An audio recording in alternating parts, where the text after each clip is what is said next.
आज 19 एप्रिल महाराष्ट्रातील पहिल्या टप्प्याचं मतदान आज आहे आणि माझ्यासाठी अत्यंत आनंदाचा दिवस आहे आणि सोबत दुःखाचा देखील, कारण माझे पती दिवंगत खासदार बाळूभाऊ धानोरकर आणि मी दरवर्षी या लोकमान्य शाळेच्या बूथवरती जोडीनं मतदान करायला यायचो, पण आज त्यांची कमी मला प्रत्येक क्षणोक्षणी जाणवत आहे।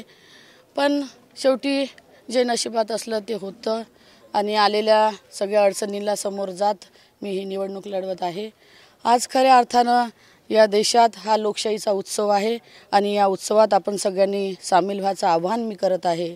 आज भारतरत्न डॉक्टर बाबासाहेब आंबेडकरांनी जे संविधान दिलं, संविधानामुळे आपल्याला जो मतदानाचा अधिकार दिला, तो अधिकार आपण सगळ्यांनी बजावला पाहिजे आणि खऱ्या अर्थानं संविधानाचा आणि लोकशाहीचा सन्मान आपण सगळ्यांनी केला पाहिजे। मतदानाचा अधिकार बजावून लोकशाही जिवंत ठेवायचं, संविधान जिवंत ठेवण्याचं काम आपण सगळ्यांनी केलं पाहिजे।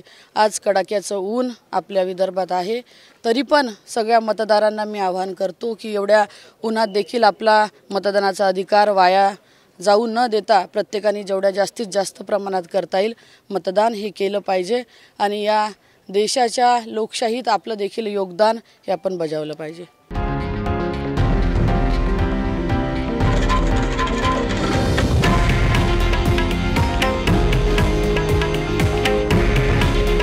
हे आहे देशातील नंबर 1 न्यूज नेटवर्क आणि आपण पाहत आहात TV9 मराठी। काळजी तुमची, हित महाराष्ट्राचं।